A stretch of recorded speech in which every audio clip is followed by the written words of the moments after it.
Banco do Brasil, tá, 20 anos então, se ela tivesse 20 anos atrás começado o investimento com R$ 1.000, aporte mensal de R$ 100 só, quanto você acha que a pessoa teria hoje? Diagrama de Seattle que a gente usa como metodologia na UVP, você tem ali um sistema onde eu tenho que comprar renda fixa e renda variável em alguma proporção. Sempre que a renda fixa, né, tá ali estável, ela vai estar sempre estável, só que as ações vão mudar. Se a bolsa de valores se valoriza demais, o meu percentual de ações fica maior do percentual que deveria estar. Então eu tenho que investir em renda fixa, ou seja, eu evito as altas. E se está em baixa, eu tenho que comprar porque diminuiu o percentual em relação à renda fixa.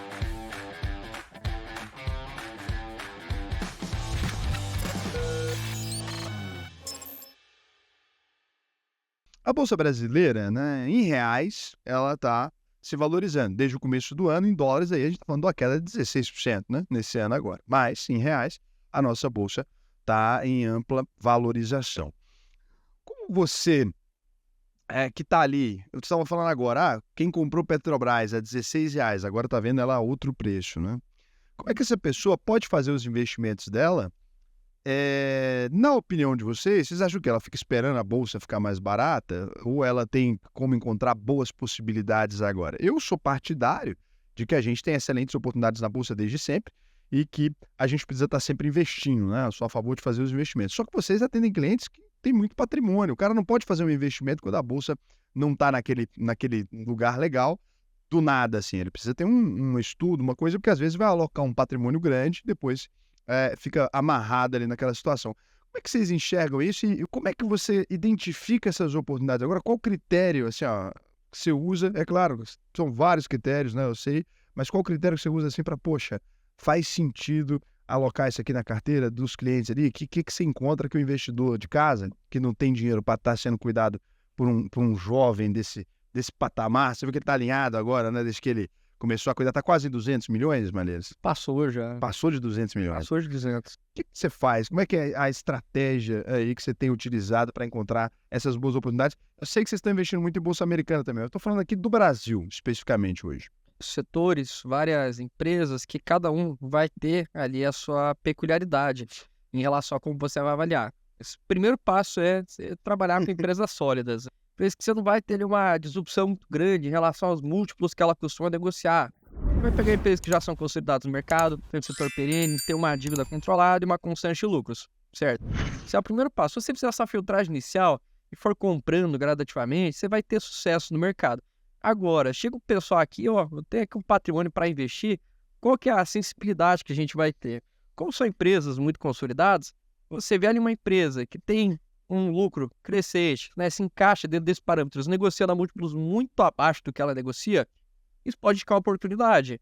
E com múltiplos, eu digo o quê? O múltiplo você está falando ali, o PL, o PVP, é isso? PL, o PVP, o preço sobre lucro. Então, vamos supor, tem uma empresa lá que você vê, historicamente, fica ali em torno de 10 vezes de lucros que você paga na empresa. O que ele está falando Então, aqui, tá? de 10. Vou dar essa traduzidinha aqui para te ajudar aqui. Então, vamos lá. Tem uma empresa que ela lucra ali 100 mil por ano, né? Historicamente, na Bolsa de Valores, essa empresa é negociada ali, por exemplo, por 10 vezes esse volume. Ou seja, ela é negociada, o valor total da empresa fica em torno de 1 milhão, ela está negociando 10 vezes o lucro dela. Tem empresa, é muito mais fácil você olhar esse preço ali, que está falando 35, 36, isso não diz nada para a gente, para ninguém que está aqui nessa mesa. O que a gente olha é quantas vezes o patrimônio está sendo negociado, né? Ou seja, aquelas posses que ela possui, o lucro dela. É isso que é os múltiplos que ele está falando aqui. Exato. Então, você entender se uma empresa está a múltiplos mais baixos do que ela costuma negociar, já tem um bom norte. E não só em relação a ela, mas seus concorrentes. Vou dar um exemplo prático que a gente trabalha aqui na consultoria. Normalmente, estatais são empresas mais contadas, porque você tem uma percepção de risco a mais, você tem um desconto do mercado por causa disso, porque tem esse risco aí de governança, de interferência política na empresa.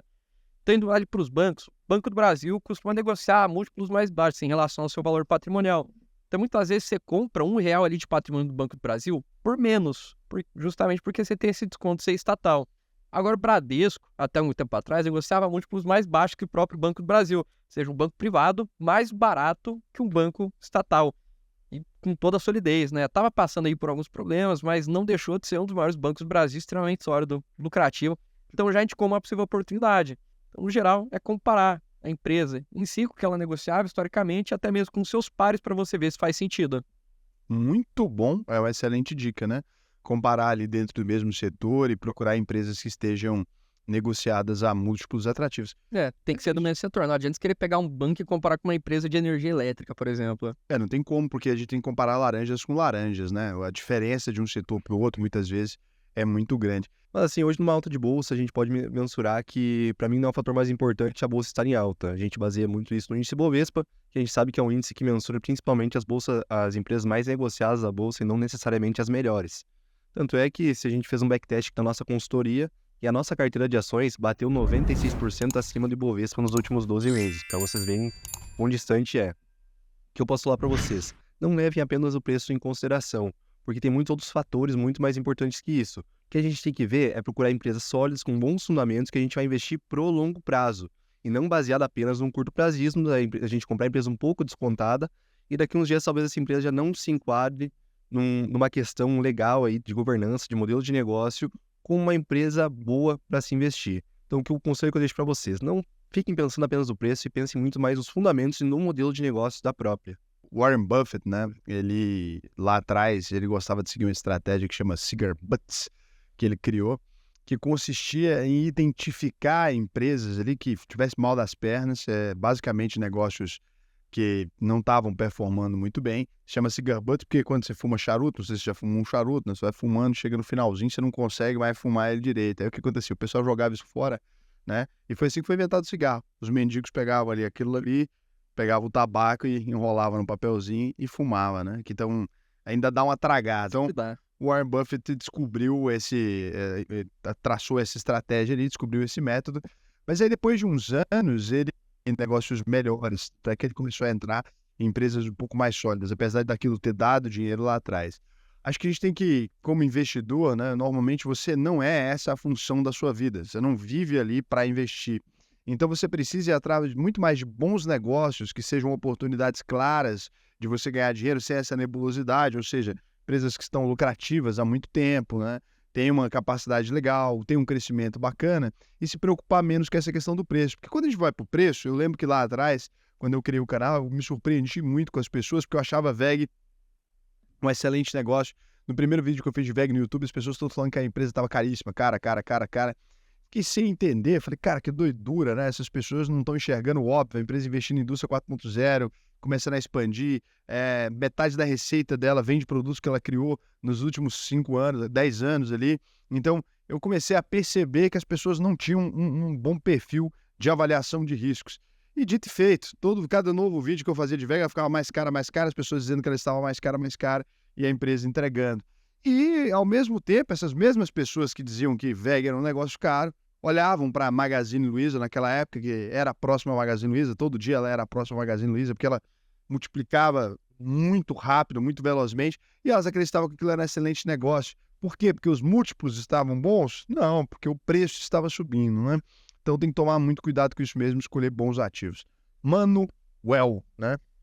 Eu gosto da velha guarda, eu gosto muito de olhar para o livro do Investidor Inteligente, do Graham, que é bastante preciso ali em umas alocações. Só que o que eu vou trazer aqui, ele vai valer mais para setores que são perenes e que são mais previsíveis de você fazer ali um valuation. Então eu gosto muito de olhar para o valor intrínseco ali dos ativos, quando você já faz aquele filtro de saber, dentro do que o Zé já falou e que o Matheus falou aqui, de ativos perenes, dentro de ativos ali que você já pré-selecionou, aí você fala, Manuel, agora eu estou com um recurso bem substancial para fazer a alocação, como que eu faço isso aqui? Como que também você não pode demorar muito para integralizar esse recurso dentro da sua carteira. Então existe uma forma de você fazer ali uma mensuração que é basicamente através do valor intrínseco, que é, você tem ali uma métrica que, no caso do Graham ali, ele é um pouquinho desatualizado, mas dá para fazer alguns ajustes ali, que ele considera um PVP de até 1.5 e um PL até 15, que aí quando você traz aquilo ali para dentro de uma metrificação, que é o LPA, e também vezes o VPA, você acaba tendo ali um valor intrínseco, ou seja, um valor ali daquele ativo que ele deveria estar sendo negociado.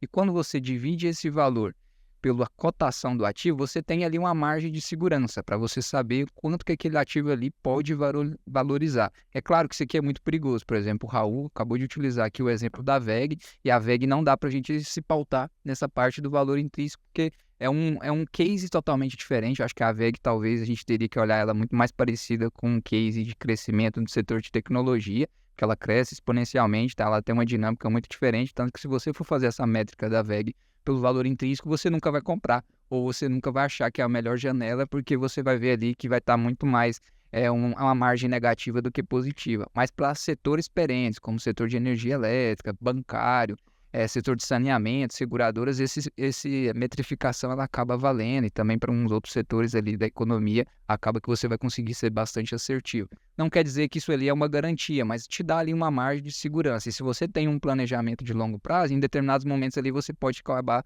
aumentando um pouquinho a mão na compra de um ativo, visando aí essa metrificação aí do valor intrínseco.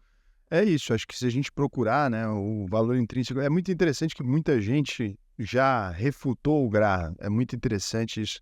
É um conceito muito engraçado. O Graham escreveu o livro, cara, nos anos 50, se não me engano. E depois que ele escreveu o livro, né, a cada 20 anos alguém fala, não, o Graham está desatualizado, a gente precisa revisar esses fundamentos, etc. E daí revisam os fundamentos do Graham. Normalmente quem revisou em 5 anos começa a estar radicalmente errado, e aí todo mundo volta a acreditar no Graham. Então, no prefácio do Graham, tem às vezes que refutaram o Graham e todo mundo se fudeu de novo, e aí retoma para as bases, ou alguém faz um microajuste, fala, não, eu vou revisar o Graham aqui porque não está funcionando na conta que eu preciso, e daí normalmente as pessoas se ferram. Então, o Graham acabou ficando muito sólido no mercado, acho que ele e o John Bogle são os caras que mais ficaram sólidos ali dentro do mercado por conta da metodologia que eles utilizaram, que foi bem assertiva. Acho que é um bom caminho, né? O Graham é bem defensivo, você não vai encontrar, não é? O objetivo do Graham nunca foi acertar acima da média de mercado, sempre foi estar dentro da média de mercado ali. Vai lá, Douglas. Vamos lá. Assim, tiveram uns bons exemplos, assim, de como a gente pode...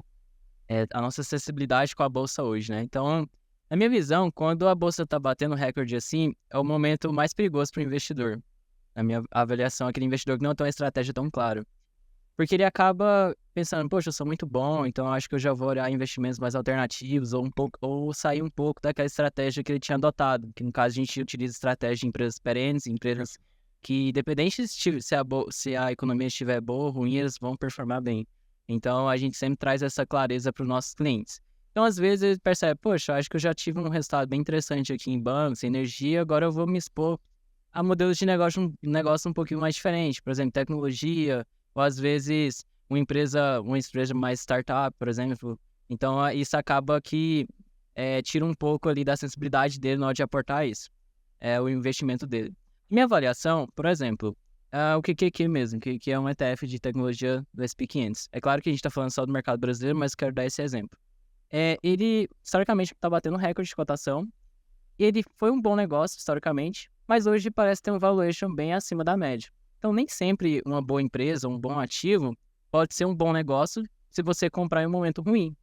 Por que eu falo isso? Por exemplo, o Manuel falou sobre a WEG. Quando a gente iniciou o Lucros Líquidos no início desse ano, a gente acreditava muito nos resultados da WEG. No dia que ela reportou os resultados, a empresa caiu mais de 3%. E a gente acreditava que um dia ela ia se recuperar, porque ela está em um processo de expansão. Detalhe, até comprou agora uma empresa na Turquia, então recentemente quem assiste o Soco Matinal já está sabendo dessa notícia, porque é um processo de investimento da empresa, tanto para pegar os mercados da Ásia, como também da Europa. E é uma empresa que hoje está em um valuation um pouquinho acima da média. Então, assim, eu vejo que aquele investidor que é mais fundamentalista, hoje ele não vai estar olhando tanto para a WEG, mas vai estar olhando para uma empresa que às vezes caiu o resultado por conta de questões sazonais. Então, por exemplo, eu vou falar o nome de empresas, mas não é recomendação, tô falando realmente case de estudo. Igual a M. Dias Branco. A M. Dias Branco, ela caiu muito nos últimos 3 meses, devido a questões mesmo de alta do câmbio dela. Então, por exemplo, ela precisa importar insumos para fazer massas de biscoito, e isso tem impactado bastante. E os resultados dela vieram um pouco abaixo devido a reconhecimento contábil por conta ali de contratos financeiros, que não seria a parte de derivativos. Então, às vezes, o investidor que tem um portfólio de empresas que são de crescimento e empresas de mais sólidas de value invest, né, de dividendos, pode estar olhando agora empresas que estão passando por algum problema operacional, mas que é algo sazonal. Então, por exemplo, empresas do agronegócio, que a gente vê que nesse ano foi um desafio muito grande, principalmente dos problemas que aconteceram no Rio Grande do Sul. Por exemplo, a Rondon hoje está negociando abaixo do valor patrimonial. Então, assim, poxa, historicamente ela nunca negociou esse preço. Então, assim, é claro que a gente tem que analisar todo o contexto, ver qual que é a viabilidade do investimento para ver se faz sentido, Mas são coisas assim, enquanto empresas estão batendo um recorde, existem também outras oportunidades. Então, um portfólio bom para o investidor é aquele que ele consegue captar oportunidades em todos os momentos. Então, por exemplo, se a bolsa está batendo um recorde, às vezes ele está em renda fixa. Eu pego muito da ideia do Ray Dalio. Então, o Ray Dalio, ele tem um portfólio muito amplo, porque ele consegue tanto pegar a oportunidade de renda variável, como também em renda fixa. Sim. E tem que avaliar também, dentro disso, né, que é o que eu disse para você, esse recorde brasileiro, gente, ele é um recorde que não dá para ser comemorado como um recorde de fato, né? Nossa moeda desvalorizou demais, a gente está muito distante do nosso pico, né? Dolarizado. Então, quando sua moeda enfraquece da maneira que a nossa enfraqueceu, não dá para dizer que a gente está num recorde. As empresas estão sendo negociadas em múltiplos muito baixos ainda. Se você pega o PL histórico da Bolsa de Valores ali, você tem, né, esse número de agora como só uma referência e uma referência ruim, até porque o índice Bovespa também é índice de trader. Aquilo ali é o pior índice, mais mal formatado da vida. A gente está até estudando a criação de um índice aqui, para talvez a gente fazer um ETF a partir deles. Não, eu só queria falar sobre fazer aportes pontuais mesmo. Por exemplo, vou imaginar que você tem separado ali aquele capital para você aportar no mês. Às vezes você não precisa fazer todo de uma vez, né? Você pode aportar naqueles ativos que são pontuais, que você vê que tem um valor intrínseco ali, e o restante você pode colocar em renda fixa. Por exemplo, a parte de investimento não é pra você fazer de uma vez, né? Existe todo um mecanismo, a gente estuda em empresas e a gente investe por longo prazo também pegando oportunidade de mercado. Por exemplo, eu vejo muita gente falando, poxa, se eu replicasse a carteira do Raul, por exemplo, eu teria os mesmos resultados. Eu não teria. Às vezes, Mesmo preço. se o Raul replicasse a carteira hoje, talvez não teria os mesmos rendimentos. Porque são momentos... Claro que não, porque é sazonal e o diagrama do Cerrado ele vai me mandar comprar quando a empresa estiver abaixo, né? O diagrama do Cerrado que a gente usa como metodologia na UVP, você tem ali um sistema onde eu tenho que comprar renda fixa e renda variável em alguma proporção. Sempre que a renda fixa, né, tá ali estável, ela vai estar sempre estável, só que as ações vão mudar. Se a bolsa de valores se valoriza demais, o meu percentual de ações fica maior do percentual que deveria estar. Então eu tenho que investir em renda fixa, ou seja, eu evito as altas. E se está em baixa, eu tenho que comprar porque diminuiu o percentual em relação à renda fixa. É o método burro que a gente chama isso. O fundo de renda fixa é bem interessante também. Ah, a bolsa está muito cara, vou colocar em renda fixa.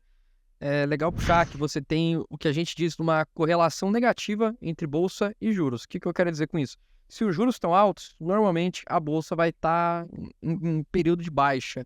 E se você for pegar para ver títulos de renda fixa, cara, você acha pré-fixados em 14% ao ano para cima. Você acha títulos aí pagando IPCA mais 8, isento de imposto de renda. Então a gente está em um cenário de juros altos. Isso não condiz com uma bolsa necessariamente em alta. Por quê? Por trazer aqui para um lado mais teórico, uma das metodologias mais utilizadas no mercado para você avaliar uma empresa é o que a gente chama de fluxo de caixa descontado. É o quê? Você vai tentar estimar de alguma forma tudo que a empresa vai gerar de caixa no futuro e trazer esses fluxos para o presente. Mas, claro, como o dinheiro ele perde valor ao longo do tempo, quanto mais lá na frente é o fluxo, menos ele vai valer hoje. E o que você usa como base para descontar isso são as taxas de juros no momento. Então, naturalmente, juros altos, os fluxos futuros da empresa valem menos, a empresa hoje também vale menos. Então, no caso, falar que a bolsa está muito alta também, porque os juros da renda fixa estão muito altos, que indica que naturalmente você tem uma oportunidade em ambos os campos, tanto renda fixa quanto renda variável. Eu queria definir muito como está a sua alocação no momento, qual que é a sua meta e o seu perfil de investidor, e aí entra a questão do diagrama de Cerrado que o Douglas e o Raul comentaram. Antes da gente aqui, acho que já temos boas dicas, eu queria fazer uma brincadeirinha com vocês aqui, que eu achei uma brincadeirinha interessante. A gente lançou uma ferramenta nova lá na analítica da UVP, que está em teste, tá? Fase beta aí, mas você já consegue brincar aí também. O que acontece? É possível a gente simular o investimento em uma empresa nos últimos 20 anos, por exemplo, com aportes mensais, que é uma coisa que não tem em outros lugares ainda. A gente desenvolveu essa ferramenta lá. Tá muito legal porque a gente pegou o histórico de tudo. Queria que vocês me falassem um ticker aí e para ver se vocês acertam mais ou menos quanto teve de valorização. Vamos ver se vocês... que você... vai surpreender, é óbvio, mas pega aí um ticker aí. Banco do Brasil. Banco do Brasil, tá. 20 anos, então, investindo R$1.000 por mês, 20 anos de Banco do Brasil, aporte mensal de R$100 só. Quanto você acha que a pessoa teria hoje? Se ela tivesse 20 anos atrás começado o investimento com R$1.000 e se ela tivesse colocado R$100 por mês ao longo desses 20 anos? Ela teria investido R$25.000, né? No total, considerando os primeiros aportes e os últimos. Quanto patrimônio vocês acham que a pessoa teria hoje? 145 mil. Acho que uns 300, cara. 350. Vou chutar mais alto, né? Roda em 625. Que isso, tá doido? 257 mil reais. Tinha mais perto. O Douglas. Eu cheguei. A gente chegou lá. Só de dividendos a pessoa teria recebido 125 mil reais. Não, É que tá eu falei sobre essa empresa que eu investir. pensei o Barça, né? Porque ele é o maior acionista da pessoa física, o Barça. E aí, fala outro ticker aí pra gente. Joga aí SAPR. Ah, Eu não lembro qual que negócio Raia foi, é Drogasil. 3 ou 4. Raia Droga. RADL. Ah, a Drogazil é... Não, aí é. Deixa milionário. Certeza. Não, a RADL eu não quero brincar, não. É Joga palhaçada. aí SAPR4, então. Só dei ideia. Sanepar.